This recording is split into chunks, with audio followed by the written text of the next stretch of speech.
Welcome back. Today is day 8 of our graphing quadratics unit. We will be finding the axis of symmetry equation for each one of our quadratic equations. Just a reminder, a handout of this lesson is provided in the description below. Thank you and enjoy.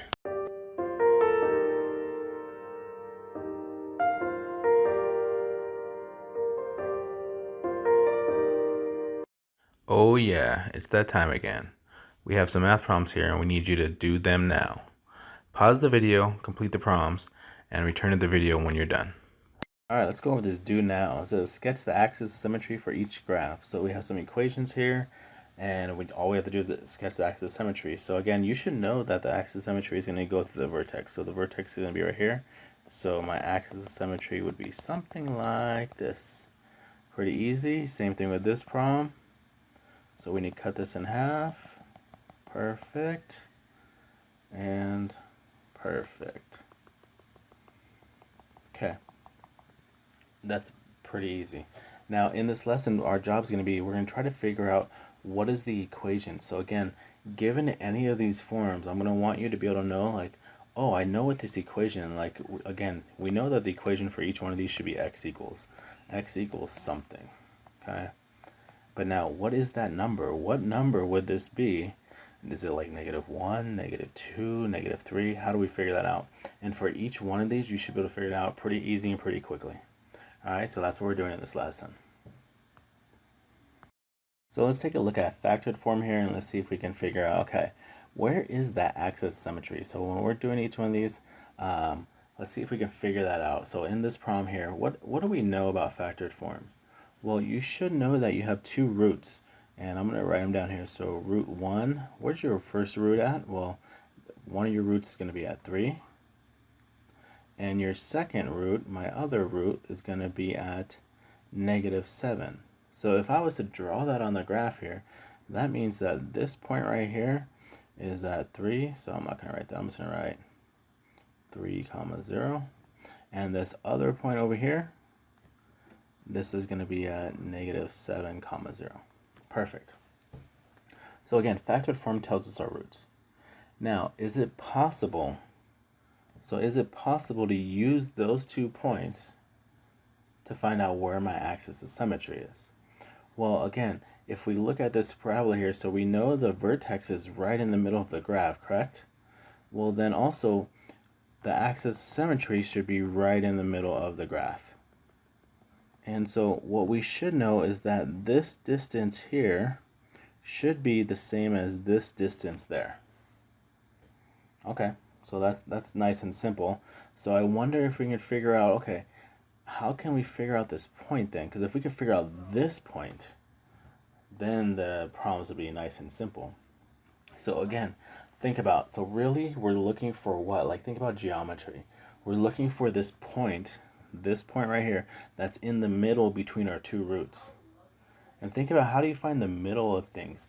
So when I think of that, I'm thinking of average. So if I'm looking at this problem, I want to find the average of those 2 points. So let me see if I can find the average.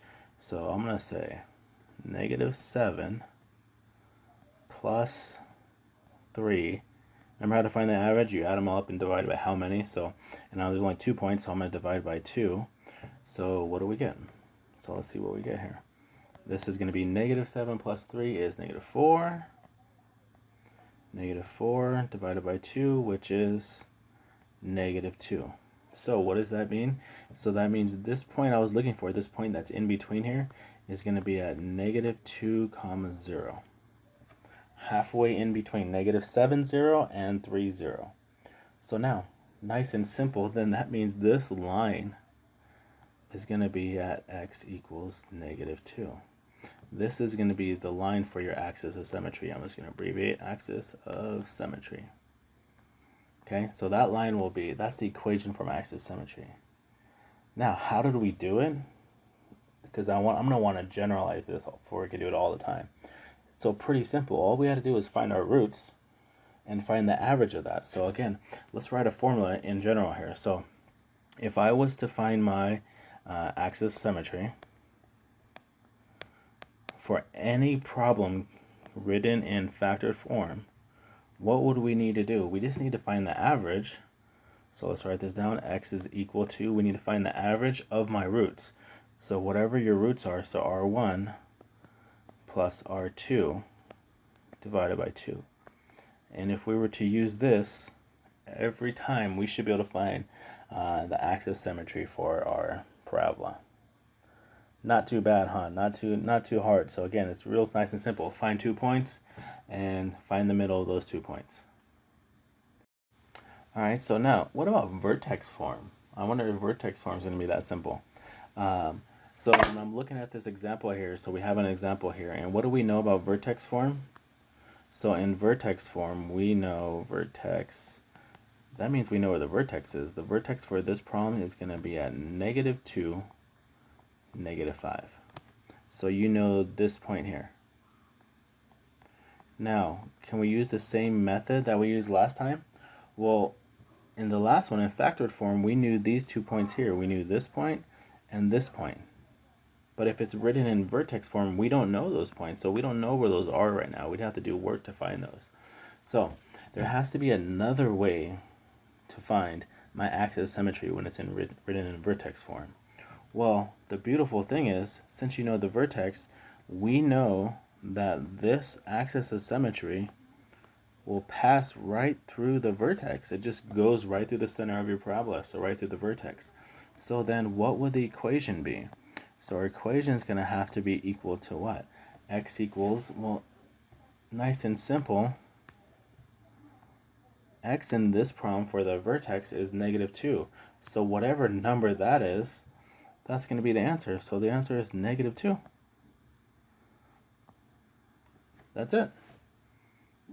We don't have to do anything. We don't have to find the average. We just find the vertex and then use the x coordinate of the vertex and we're good. So what does that mean? So in vertex form, when you're looking for your axis of symmetry, then all we have to do, the equation is going to be x is equal to, and remember your vertex is at h and k, but we need to know the x coordinate, so we need to know this coordinate here. So guess what? Nice and simple. Your equation is going to be x is equal to whatever h is. And if you can figure out whatever h is, then you'll know where your axis of symmetry is. You don't have to add, you don't have to divide, nothing. Pretty simple, huh? All right, let's do the last one. The last one is in standard form. All right, standard form. What do we know about standard form? Well, we should know that, remember your y-intercept, that is going to be 0, 5. So this number right here is the y-intercept. So that means we know what this is right here. Now, that is not going to help us out right now. So if we're trying to find the axis of symmetry, that's not going to help us out, because we need to either, I would wish we knew the vertex. If we knew the vertex, that would help us out. But also, what about these 2 points?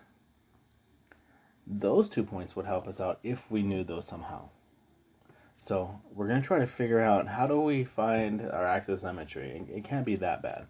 So I'm going to call this root 1 and this one root 2.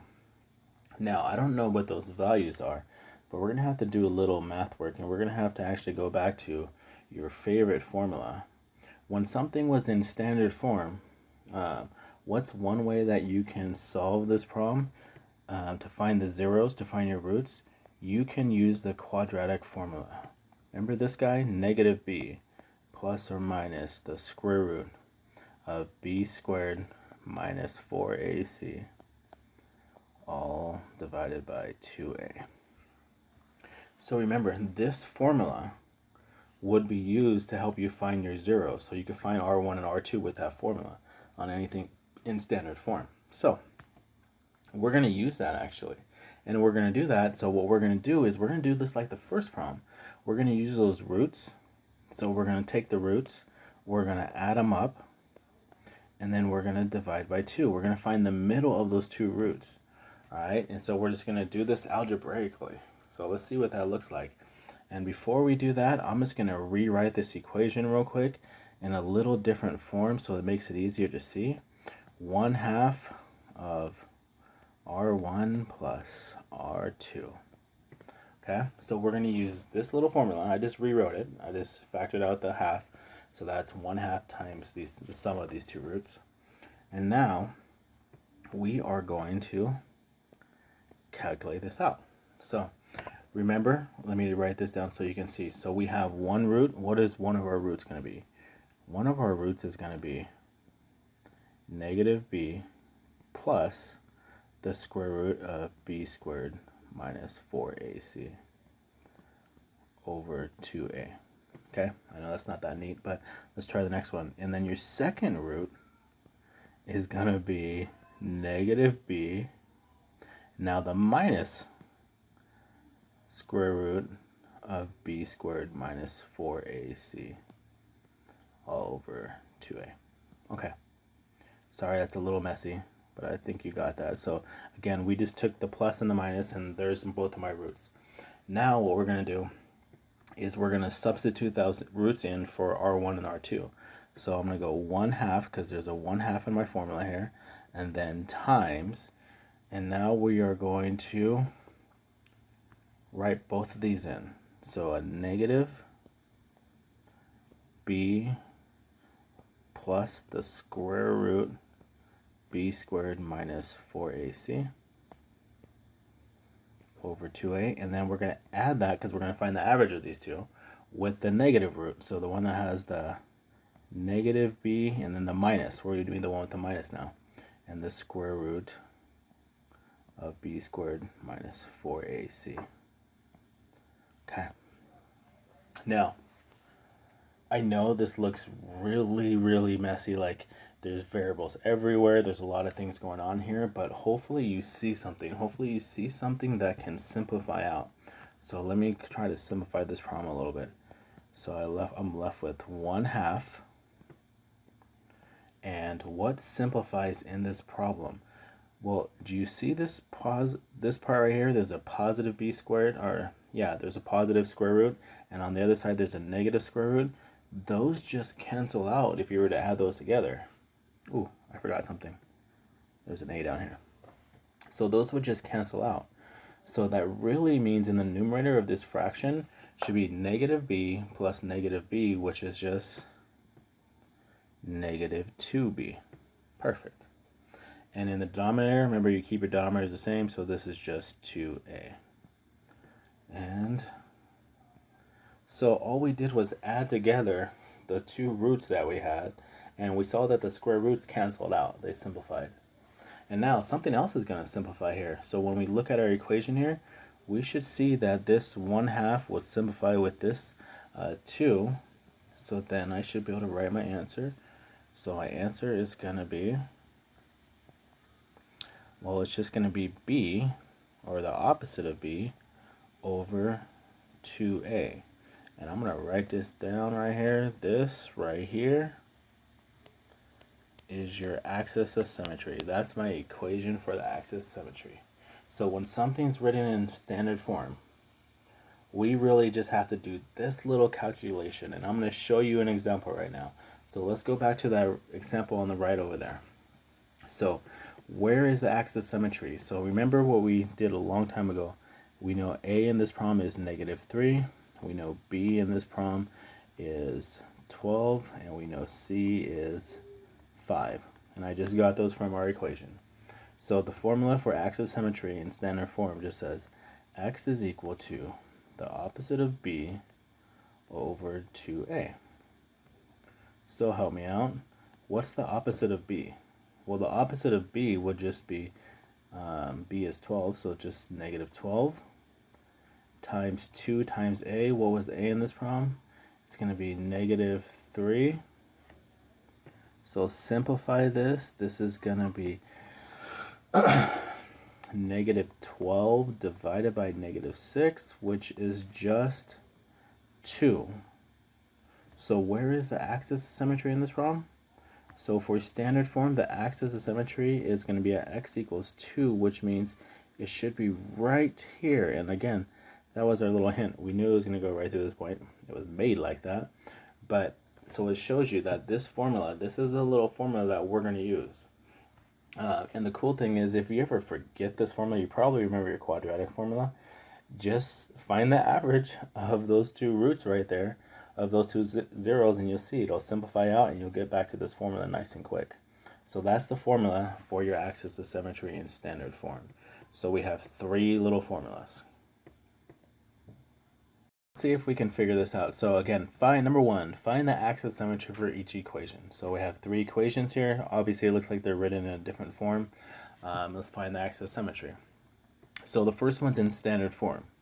So what's the equation for standard form? Remember, standard form, you know the vertex. You know what this is. Then the axis of symmetry is just going to go right through the vertex. So in this one, this is the easy one. So my formula is x equals h, or whatever h is. So in this one, the axis symmetry is x is equal to 3. Because in this problem, this is h. This is where h is. And we're done with that one. Pretty simple. For part B, we have a quadratic formula written in factored form. Well, what do you know about this quadratic equation?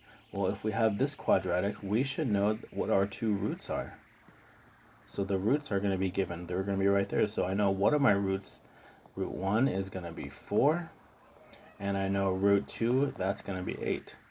So that means all I have to do is find the average of those 2 points, and that'll give me my axis symmetry. So I'm going to take for this one, x equals, I'm just going to take r1 plus r2 divided by 2, find the average. So x is equal to 4 plus 8 divided by 2, which is 12 divided by 2, which is 6. So guess what? This axis of symmetry, cutting this in the middle right here, will be at x equals 6. Game over, nice and easy. All right, standard form was, we did a lot of work with the quadratic formula a second ago. But remember, if it's in standard form, only thing we know is the y-intercept, and that doesn't help us. So on this one we need a formula. So the formula that we were able to create was x is equal to negative b divided by 2a. So on this problem, x is equal to the opposite of 10 times 2 times 2. Oh, this is nice. We have a fraction answer, so this will be negative 10 fourths. And let's simplify, so x is equal to negative 5 fourths. Oh, I know this is going to be painful in a second. All right, so anyways, what we did was for each one, for the axis of symmetry, when you're in vertex form, nice and simple, just find out what h is. When it's in factored form, just find your roots and find the average of those.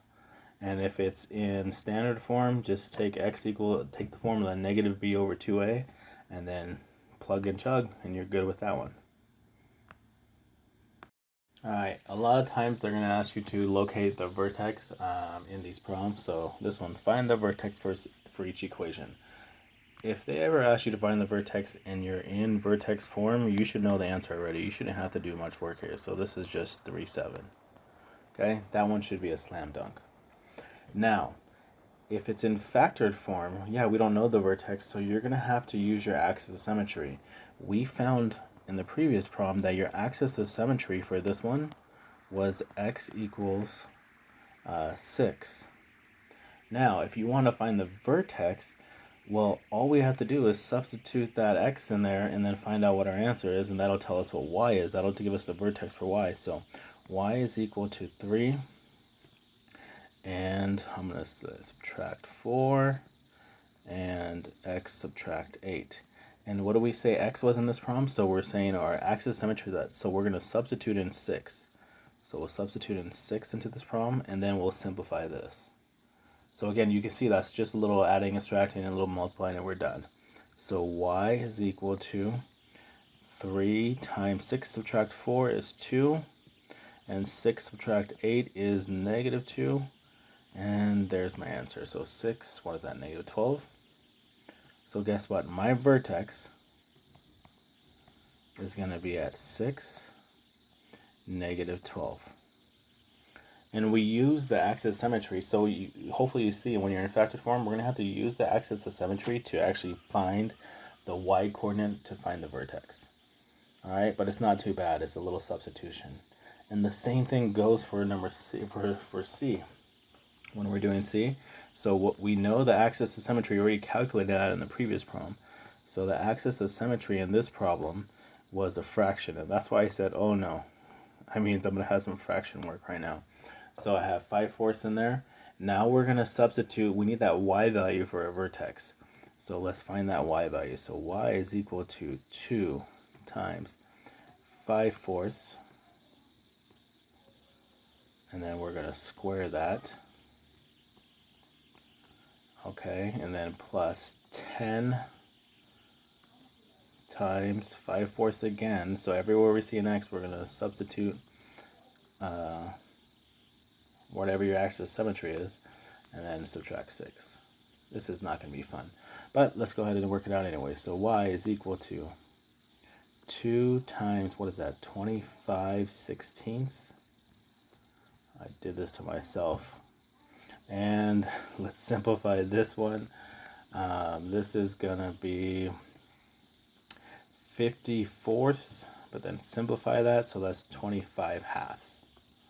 Okay, work that out on the side of your paper if you want to see exactly how that worked, but that shouldn't be too bad.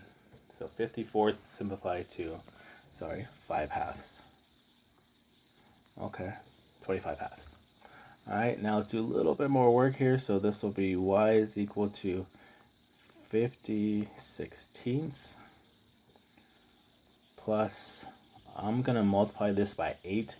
That way I can get a common denominator right away. So that's going to be 8/4. What is that, $2? So 200. So this is going to be 200/16. Subtract, and this is going to be, I'm going to simplify this one real quick. Let's pause this real quick.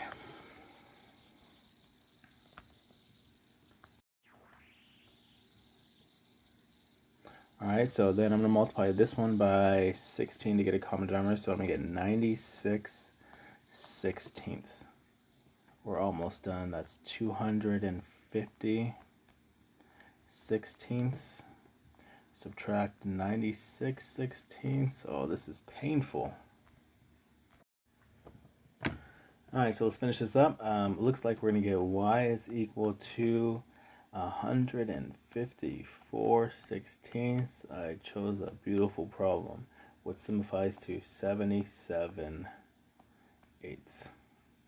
So my answer for this problem, where is the vertex? Sorry, that was a little bit of fraction work, but this will be at 5/4. Remember, that's where your axis symmetry was. And then all that little math work right there was to give us an answer of 77/8. So that's my vertex for problem number 3 for C. For your summary today, I need you to go back a couple days now into our notebook, and remember this little graphic organizer? We weren't done yet, but now we're going to be able to finish it up. So let's finish it up right now. So in vertex form, how do we find the axis of symmetry for vertex form? This is cake work, people. This one is just x is equal to h, because again, all we need to do is find the h value of your vertex, and that's going to be the axis symmetry. For factored form, since we know the roots, we're going to have to do a little bit of work there, but that'll be x is equal to, take those roots, add them up, find the average, and that's how we'll find our axis symmetry. And then now standard form. So in standard form, that was the formula. So that one, we're going to use the formula. We're going to go x is equal to -b divided by 2a. That will tell you where your axis symmetry is. Okay, so now you see for each form, they'll have a little different way of finding the axis symmetry. Vertex form, I think, is the easiest. Factored form, you do a little average, you're done. And standard form, there's a little formula. All right, hope you enjoyed.